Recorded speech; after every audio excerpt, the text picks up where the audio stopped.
personal interests, what I'm working on. Do we have any questions right now for Jude before we move on? Peter? Can you give us any examples? You talked about building place-based economies that drew on the strengths of where they were located. Can you give us any examples of places that have built really interesting place-based economies? Well, I think each community has some degree of place-based economies, but we want to increase the ability of the community to continue building on their strengths. So in Sault Ste. Marie we have this very strong culture sector, so we're looking at ways of supporting the culture sector in doing that. And so we're doing cultural mapping and planning and developing our economy, our organizations to assist them in doing that. So we're moving forward in the culture sector in Sault Ste. Marie. And also the food security in Sault Ste. Marie is really growing as well. And it's not just the Sault Ste. Marie Food Security Network. We've also worked with communities down the line, so Thessalon and Deborah, and helping support them in their own development. So for at Nordic, we started the Community Supported Agriculture Group, which then assisted in revitalizing the Algoma Farmers Market. And now with that information and that knowledge, we've assisted the other communities down the line in doing that. So there's pieces of it that are coming together very nicely. In terms of really broader development, I would probably cite the one that many, many people cite, and that's Prince Edward County in Southern Ontario, just near Kingston, Waterloo area. They've gone through quite an interesting process, and it's interesting because it's rural, but of course it is in Southern Ontario, very close to that corridor.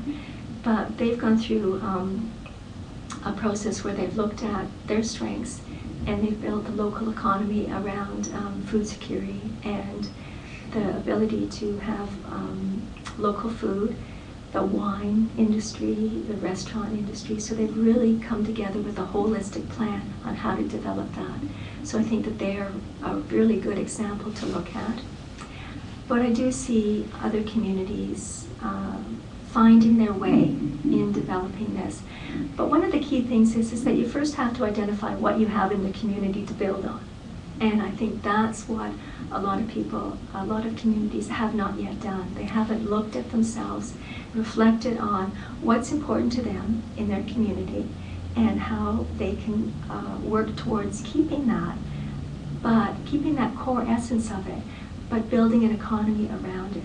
And a lot of it has to do with, there's a lot of cultural assets that we have because we have diverse cultural backgrounds. We have a lot of history that can be developed into a full economy based on that. And when you do start to develop the culture sector, you also develop the community identity, which then fuels that place-based marketing, tourism draw too. That's not to say that you can't do that through forestry. You can do it through forestry and forest communities. You just do it a different way.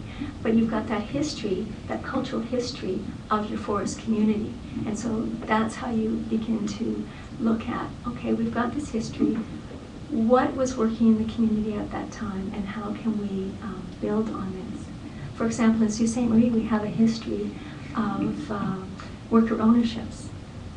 Algoma Steel was a worker ownership for close to 10 years. So we have that history, which is now SR Steel. We have that history of being able to take over large industrial operations and make them sustainable.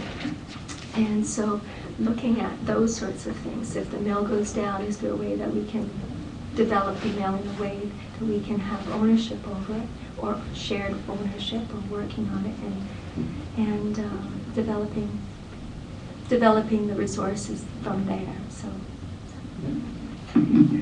Thanks so much. I'm just wondering, we just spoke for a few minutes beforehand, if you the model and what you're doing, Do you see the opportunity, like we talked about the CURA, which is Community University Research Alliance, I think that's the acronym. We worked, well, you were much more involved than me trying to get a grant for transitioning of communities and different partners working all throughout Northern Ontario. That didn't go forward, but do you see the opportunity to use that model and expand to other areas in Northern Ontario, and kind of that idea, like link up different groups? Is that too big thinking, or what, like the kind of model you're doing, is anybody else doing that in Northern Ontario that you're aware of, or do you see the opportunity to work with other groups and move that further forward elsewhere? Well, the other group don't necessarily need to use that particular model, but you need to use the elements of the model. Mm-hmm. The model is good because it has an assessment framework with it, but you can still use the principles of collaborative, of developing your social capital, of developing holistic community plans, of developing place-based economies. And I don't see any other way of working in Northern Ontario. Mm-hmm. I don't see any other way of being able to move forward and continue to live in Northern Ontario unless we do this type of work, because we're building our own capacity in doing this. And so at Nordic will assist different communities in their work in developing themselves to be more holistic and place-based and resilient. I'm also excited by what you're saying. I agree with what you're saying.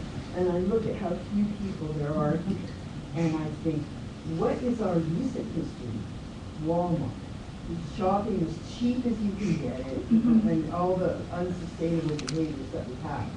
And I'm wondering how we make the leap from a general public that is mostly concerned about personal gain, immediate, short-sighted personal gain, to being able to be inclusive and engage people in really looking at the core values that we all share as humans.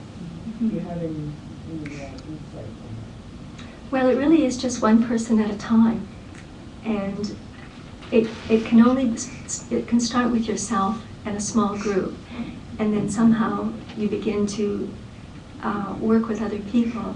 But it really is just starting with what you have in your community. If you have a small group of people like this group here, okay, what are ways that we can work together? How can we get that message across? And pooling your resources, your creative resources on how to work with other groups. But here I heard in Thunder Bay you already have a group that's working, and that was the fellow who spoke yesterday, working with energy reduction. So you've got an organization that's working along that line, and it's doing some collaborative work across sectors.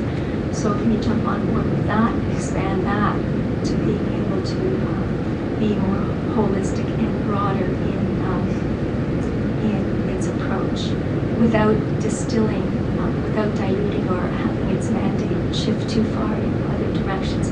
But I look at local organizations. I would look at local organizations and work with those and see if you can assist them in any way or make suggestions and say, oh, I know this person over here, could they look up with this, and then are you being inclusive?